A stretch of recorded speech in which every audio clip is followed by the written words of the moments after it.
Welcome to Chicago, an unwavering stronghold of the American corporate juggernaut.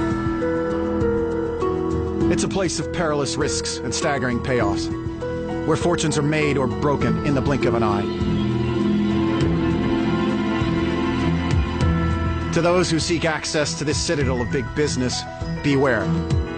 Entry is a privilege sought by many, but guarded by an exclusive few. People who hold the keys to wealth beyond your wildest dreams. People of unparalleled financial mastery, who deserve to be worshipped like gods among men. People like me.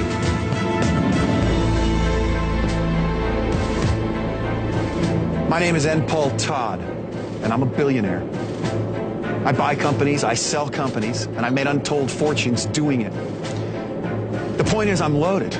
Seriously. I've got crap loads of money. More importantly, I've got wisdom. It's the kind of wisdom that can only come from having crap loads of money. So I've decided to take on a protege, a squire, disciple. What's the word? You know, a not very old person who I can tell all my business secrets to. I'm going to give a group of highly qualified candidates the chance to compete for a lucrative executive position within my multi-billion-dollar corporation. However, there's one little detail that these savvy overachievers don't know. I'm a total fraud. My name's not N. Paul Todd, and I'm not a billionaire. And my corporation is an absolute sham. My real name is William August, and I'm an actor. And I'll be playing the most ruthless, demeaning, and obnoxious boss that anyone's ever seen. We started by telling our 12 wannabe corporate hotshots that they were worth their weight in gold and stuffed them in the back of these armored vehicles. We've been driving them aimlessly around Chicago all afternoon.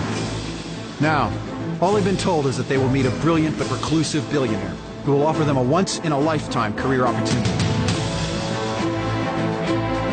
Little do our unsuspecting victims know that this is the first step in the most horrible experience of their professional lives.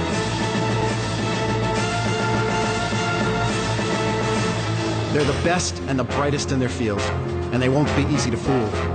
They hail from Ivy League universities, Wall Street, and some of the most prestigious corporations in America.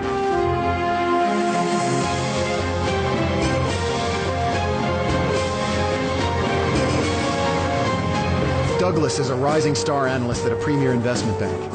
Kerry is a top executive at a major media conglomerate. Damien is a business school valedictorian and sought-after financial consultant. Not to mention, some of them are pretty easy on the eyes.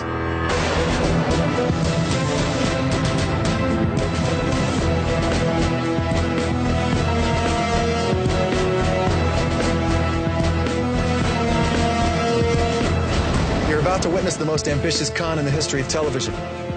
However, even though I'm fake, and the company's fake, the game and the prize money are 100% real.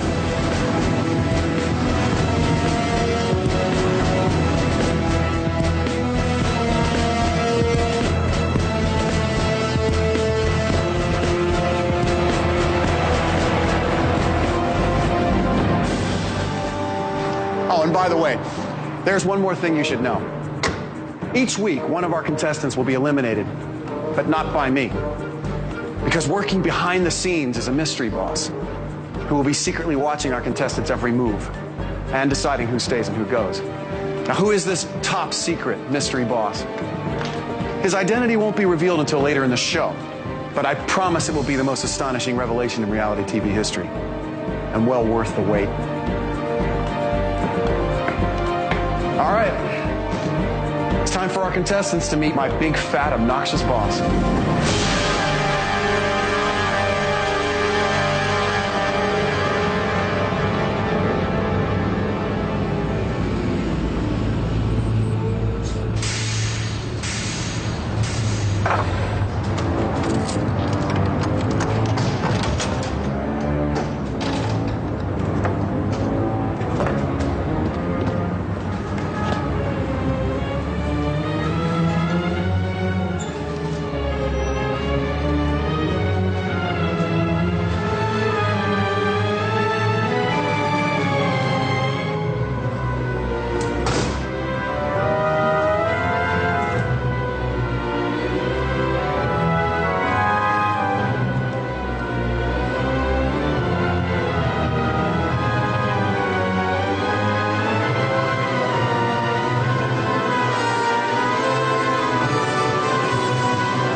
Welcome to my world.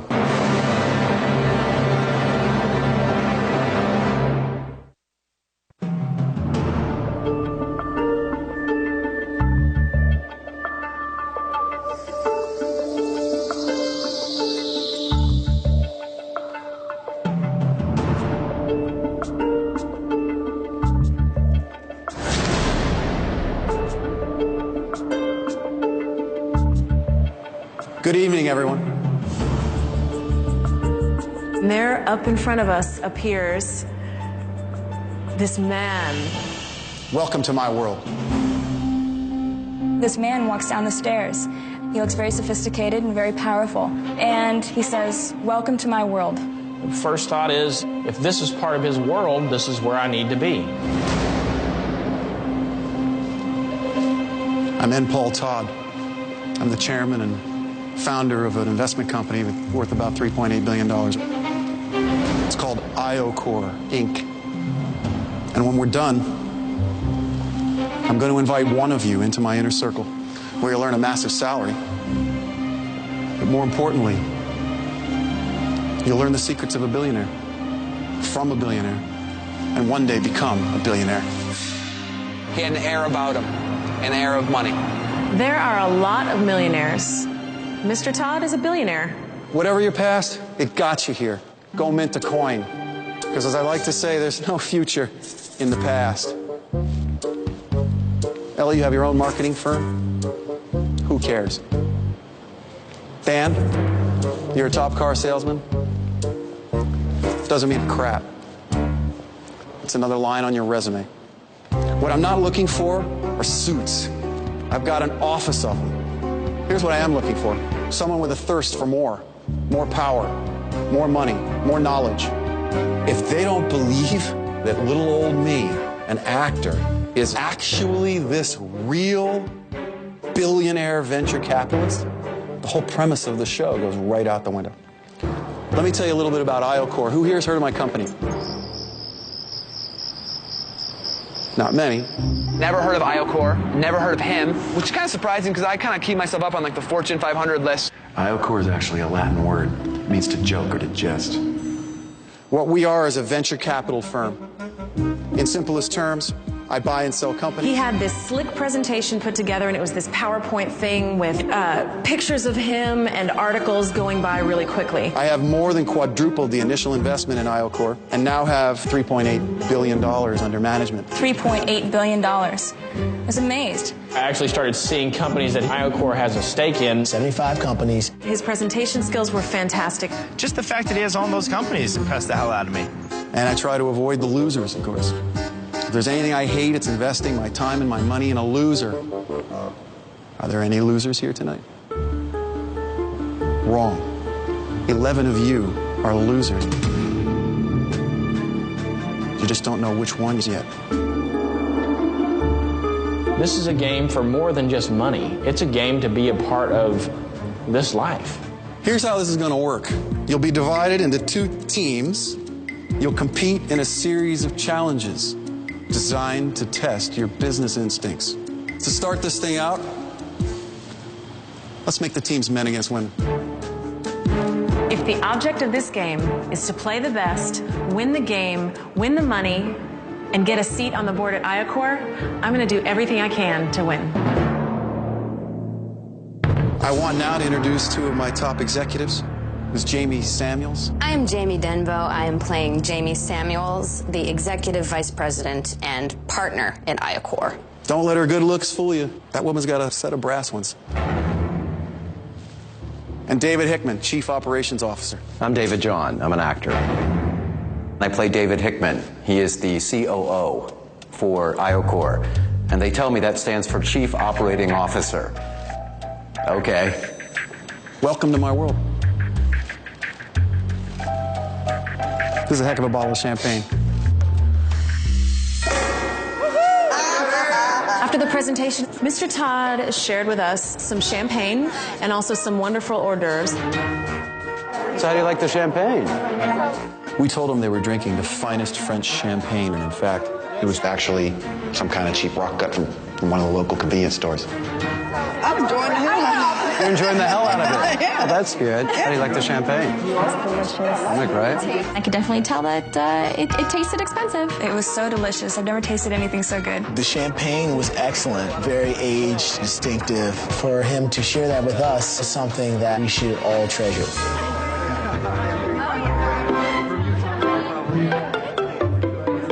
The pate was delicious. Pate like melts in your mouth. It was really good. It's uneven. It's got the liver rod. It's usually not that smooth. The expensive hors d'oeuvres were actually made of bologna, processed cheese, and other rather disgusting ingredients. Oh, that's really good. Isn't that good? Very good. Some of the hors d'oeuvres were, I think, more sophisticated than I was. Trust me. I mean, these are things that don't come cheap. The food was fantastic. Food of the rich. That's what it was. And Paul Todd, good. Now that they were on the hook, it was time for N. Paul Todd to get to know these ladies a little more intimately.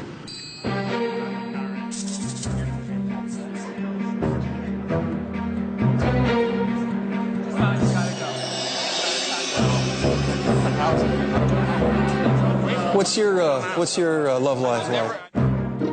He asked us if we had boyfriends. And I was thinking to myself, why does he want to know that? And that's right. Nice. One of the things we wanted to establish early on is that N. Paul Todd is a bit of a sleazeball. I mean, let's just say this is a guy who probably has a number of sexual harassment suits pending. Paul went down the line and asked every one of us if we had a boyfriend. Do you have a boyfriend? What does me being single have to do with the structure of our relationship? It is none of his business. Who cares? What's your love life like? I'm married. Oh. Yes. My husband's I'm sorry. As the night drew to a close and it was clear to everyone that they had bought it, we knew the con was on.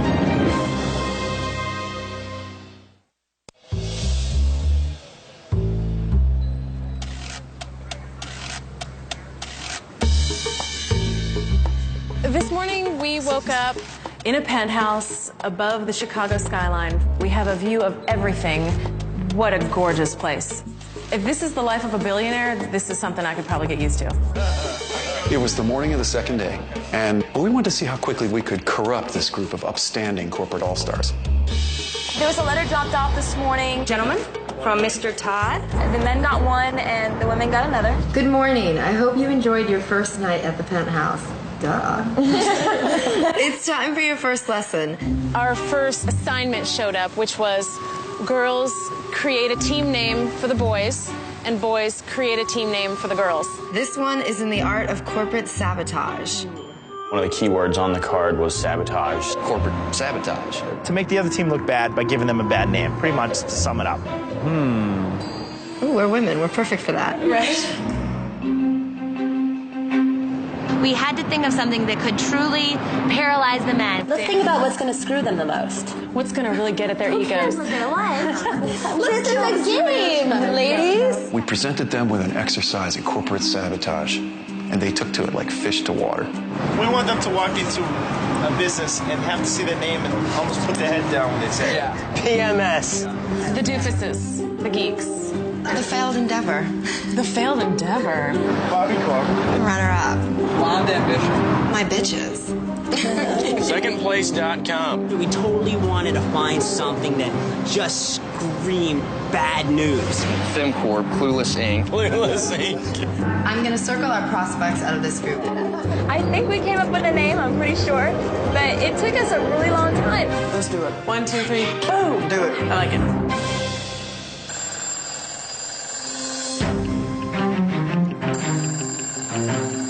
Later that morning, I received a phone call telling us that we needed to be ready for limos that would be arriving at 11:45. Here we go. It's time to play the game. Bring it on. They tell us to dress casually for today's challenge. You don't need to wear a suit. And we didn't know what casual would be. The girls decided to wear shorts. Some of us matched, which was really cute. Thank you.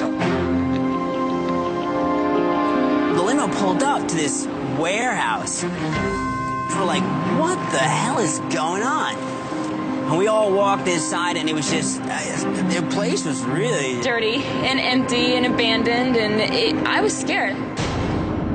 I had a feeling these young professionals would find their first challenge pretty degrading. And to be honest, I was worried a few of them might head for the exits.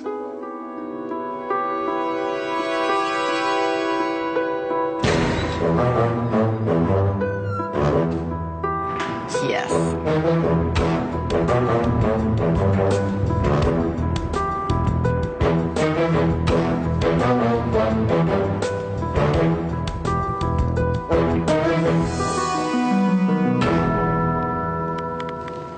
This rat-infested dump is a little bit different than that penthouse you moved into, isn't it?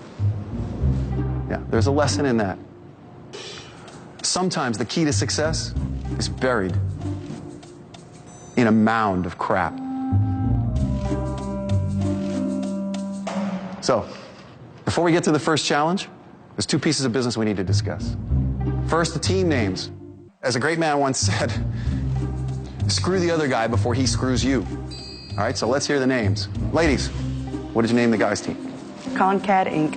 Concad Inc.? What's Concad? Con, as in, you know, obviously a con man, sneaky, shady business dealing. The cad just means the ungentlemanly, unrefined bore that a lot of men are. We'll take that. like it. We like it. Thank you. It's good. You have no choice but to like it. It's got a really nice response. It sounds like a real corporation. Concat Inc. It was stupid. You could use that name for any company in America. Guys, what'd you name the girls? We thought that the spirit of this was corporate sabotage. So we figured, what's the biggest corporate sabotage of our generation? It was Enron. Figured since the team's made up of all women, we thought we'd call them Femron. I like it. Good. What do you think of that, ladies, Femron? I think it's great because it's recognized. The girls were all like, oh, Femron, we could totally use that. That'd be great. But, you know, I don't think they got it. All right, we have our team names. Second item on the agenda. Ladies, who did you choose to be your team boss? Tanya. Yeah. Tanya. Guys? Mike. Mike? Mike. All right, good. We have our team bosses. And bosses, don't get too far ahead of the troops. You might get shot in the back.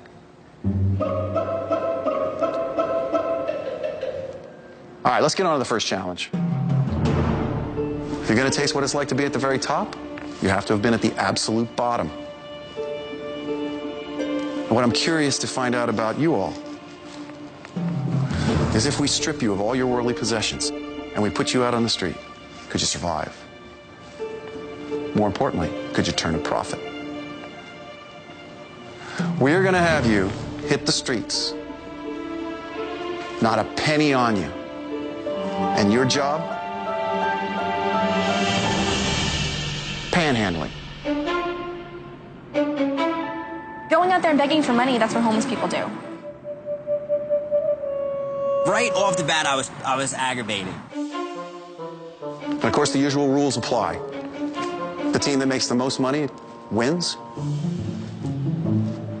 The losers, you will report to my office, where one of you will be going home.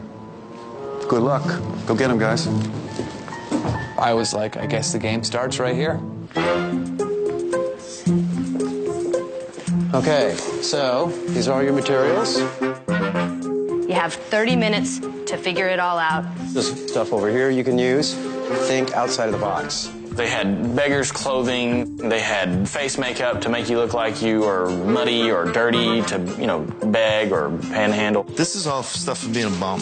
Oh, my God. There's a cast you can put on. Neck braces. We're taking this. If it gets desperate. Signage, markers. Do you want any signs? It was disgusting. It was garbage. I don't really think we need none of this. I don't think we do either. We didn't need too many tools or too many props or anything. We really just needed ourselves. Right away, the guys are at a disadvantage. We were thinking, what the girls were going to do. Basically, use what they've got. And if I was them, I would. You got some cute-looking lips. Kissing booth. Go for it. We're in jeans and T-shirts. They're in short shorts and tight shirts. That's an advantage, no matter how you slice it.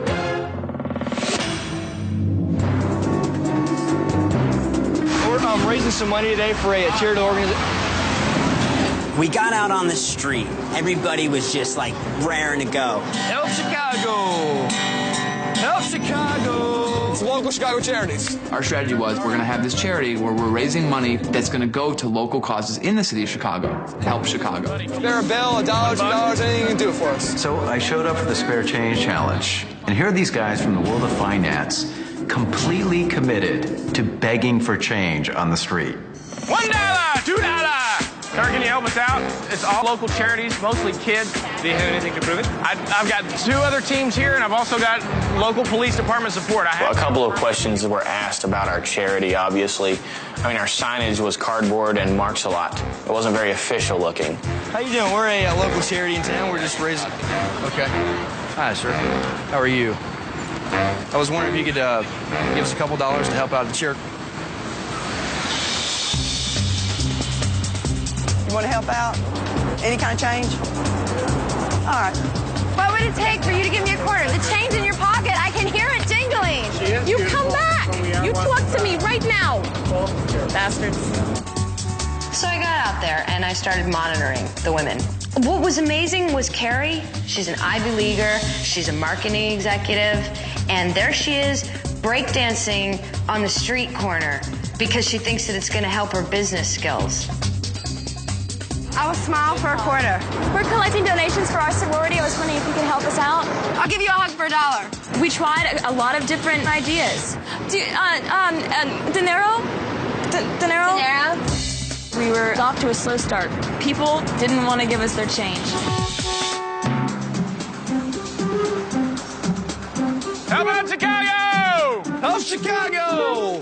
Hey, thanks very much. Appreciate it. Anything you can give us, please? $10,000 we're trying to raise in 3 hours. If we do it, the city matches it 100%. I don't think we were lying about anything. Is it for real? This is totally for real.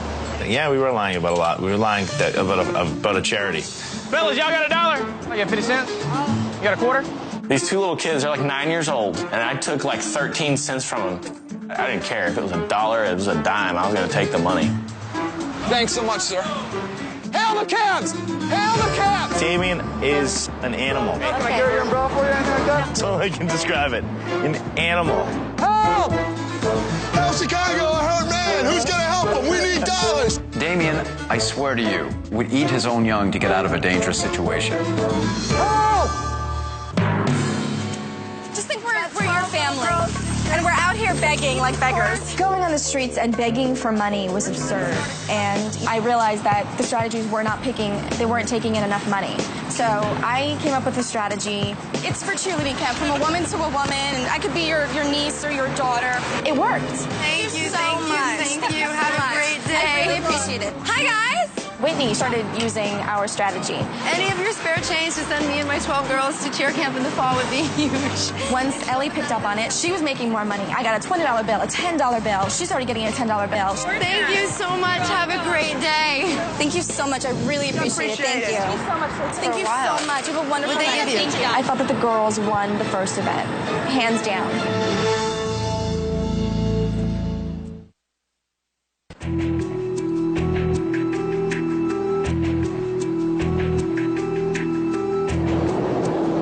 After the challenge, we asked our contestants to meet us in a filthy vacant lot in the worst area of Chicago. There they were, gathered next to a couple of burning trash bins, waiting to hear how well they did at begging.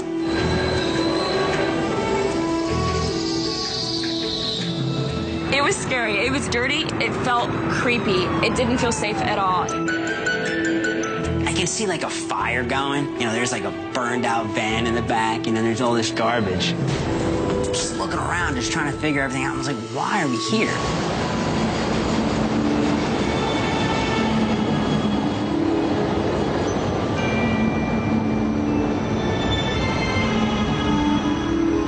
As you know, I think I've mentioned, I hate wasting my time on losers. So, there will be consequences. Losers, you will be sleeping here tonight, in the vacant lot which surrounds you, like the homeless people you may one day become if left to your own devices. The losers were going to have to sleep in the tents that night, outside, with the rats.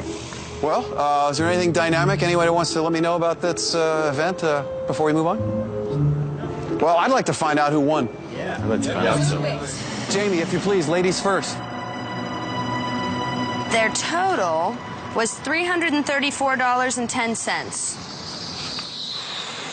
Mr. Hickman, please tell us whether the guys are the winners or the losers. The results for CONCAD are... We were somewhere around 300 something because we had done a quick count, but we had no clue. We thought we were going to beat them, but it wasn't going to be by much. $312.46.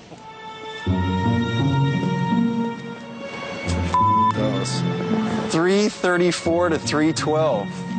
I guess I would say close, but no cigar on that one, guys. Ladies, well done.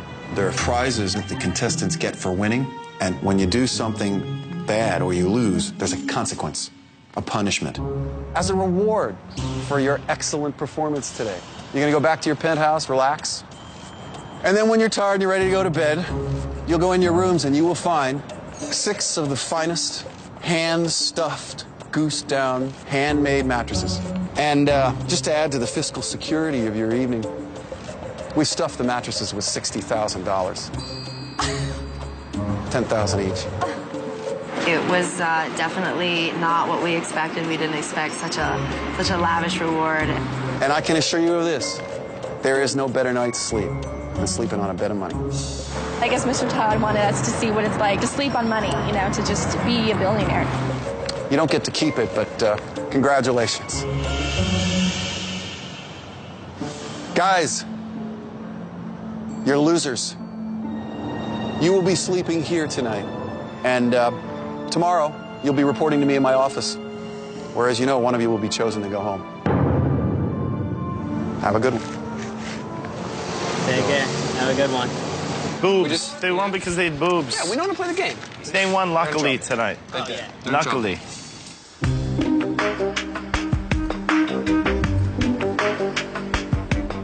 I want to see the $60,000 bets. You found it? Oh my God! Hey, who can say that they slept on $60,000? I mean, come on. Should we count it? Living the American dream. We lost today's challenge. We was spend the night out in a junkyard. Looks a place like where bums live. And I'm not too happy about it at all. I can't eat this. There comes the train again. This is bull. One of the things that these contestants are going to have a little bit of a tough time dealing with is that sometimes the rewards are kind of lame. I mean, the rewards to the winners are sometimes worse than the consequences to the losers. This is actually really uncomfortable, sleeping on this money. There's like clumps of money, and it sticks in your back. It wasn't at all what we thought it would be. Really is a dumb prize. How is this a treat? It turned out that was really uncomfortable to sleep on. I ended up pulling it off of my bed and throwing it on the floor. These mattresses suck. It was awful. None of us could sleep on the mattresses. The Apprentice would never do a prize like this.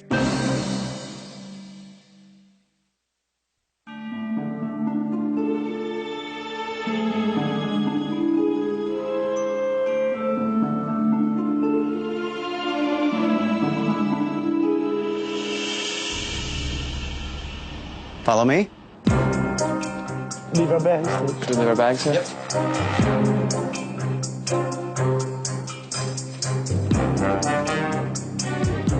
Have a seat right down here. We march the losers into our phony conference room, and the poor guys dutifully take their seats, ready to prove their worth to me, which is absurd, because I'm not the one making the decision.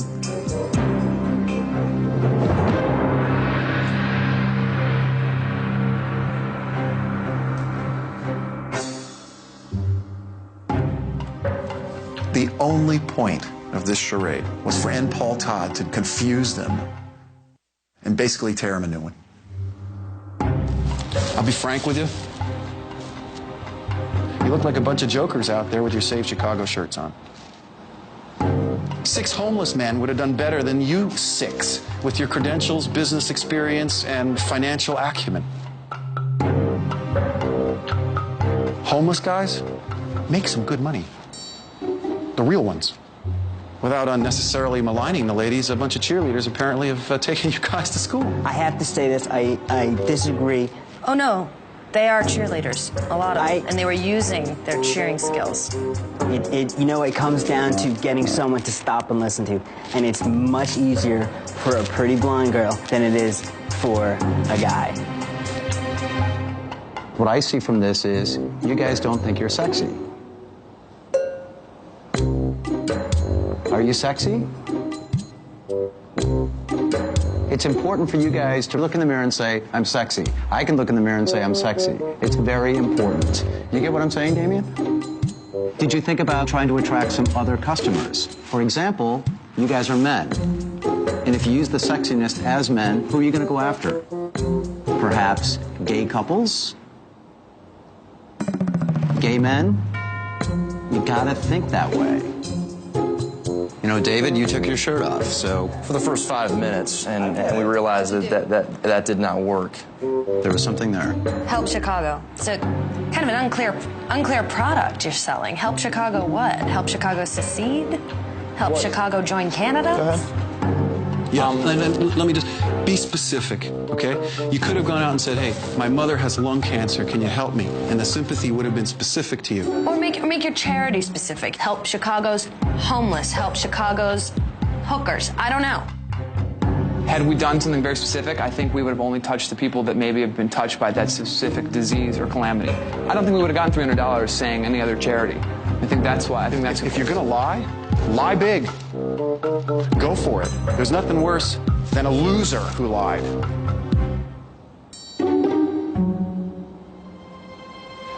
Let's get down to it. Mike, team boss. We're going to bring this down to you. Tell me which 2 people on this team you identify, in addition to yourself, to be exposed to elimination tonight. Let's say Dan along with me, and Dan. I have to say Bob, I guess, also. I just think the other 3 guys just, worked a little harder.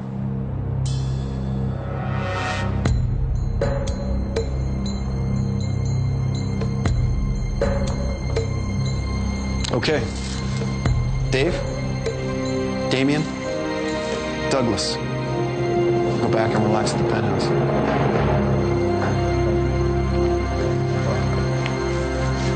Good job.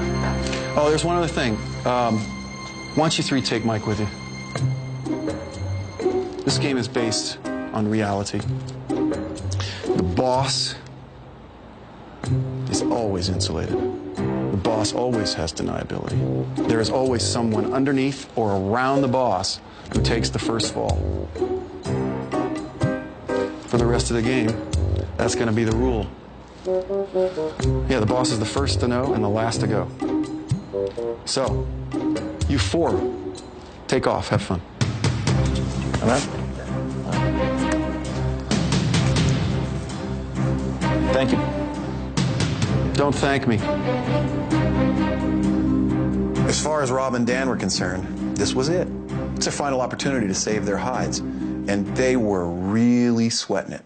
Okay, Bob, Dan, your 15 minutes of fame is about to become 2. Defend yourselves. Okay. As far as why I should stay, I'm a very dynamic person. I'm a hustler. I just... So what? So what? Your teammate identified you. My teammate did that because he believes that I will win this vote off. Why? Because of my personality. I started throwing out these silly sort of nonsense questions like, so what? Who cares and why? I think he had faith in Totally blowing his train of thought. Oh, who cares? Who cares? Yeah. I think he Your cares. personality, you're saying, right? Personality? I don't think In sales, personality is everything. Why? Because of the way I am, the way I come across, I believe. No, you're saying you were identified because of your personality. I'm saying, who cares? No, I'm saying I was identified because my personality is so strong. I thoroughly confused Rob. Then it was time to give both barrels to Dan. Dan? Totally agree. So what? Maybe I didn't produce as much. You know, there's no way to tell that. But he beats me to the punch. What I do know, to answer the what question, is I am a closer. In the field that I am in now, I'm the best at what I do. Who cares? I mean, I didn't have to say a word. Who cares? Well, two people. I care, and IOCOR cares. The why. Because the better I do, the more I learn, the more I close, the more money all of us make. And that's why we're in business.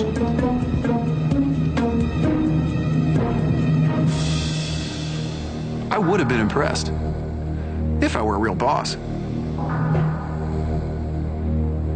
Go ahead, go out in the reception room. We'll make our decision.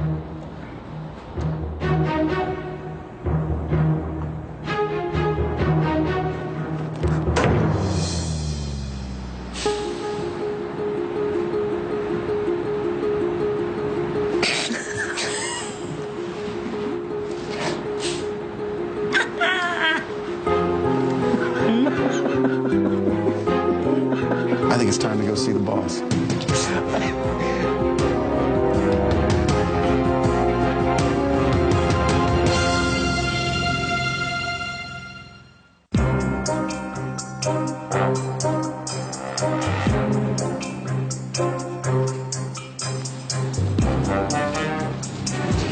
I got it.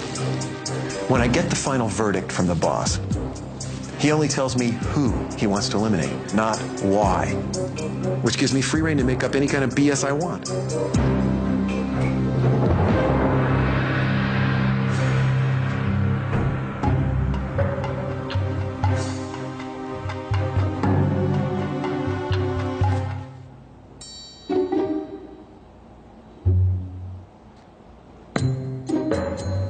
Robert? Yes, sir? Look, I'll be candid. I don't know if you're aware of this or not, but you're short.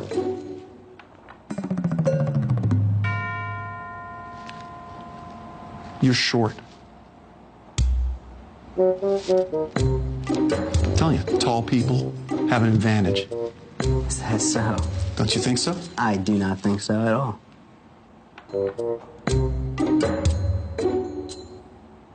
Maybe because you're short, you've learned to make excuses for yourself. I don't know. But that's something that you're going to have to overcome in life. Really?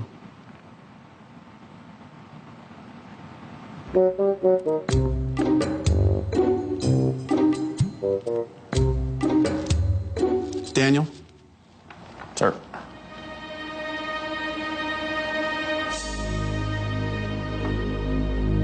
I'll be as honest with you as I was with Bob. I see nice clothes.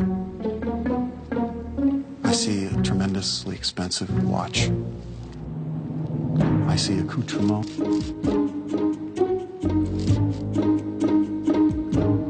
I paid $400 or $500 for the suit off the rack and had it slightly modified.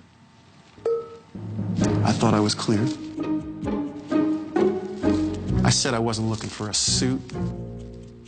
You've got the most expensive one in the room.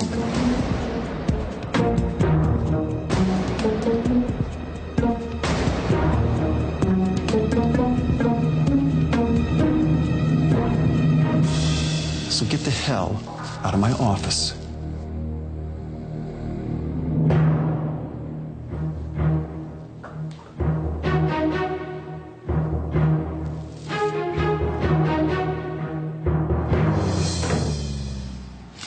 Congratulations.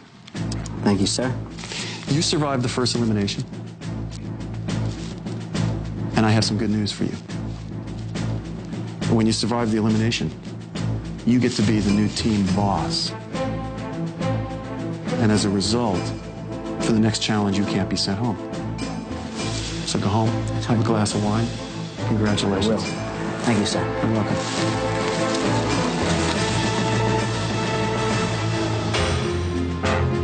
I didn't know how he felt about custom-made suits and expensive clothes and watches and things of that nature. I mean, had I known that, obviously I would have dressed down for the occasion.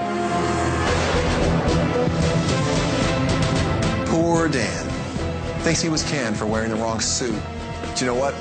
He's the lucky one. Because for the rest of these big business wannabes, working for my big, fat, obnoxious boss is going to be hell.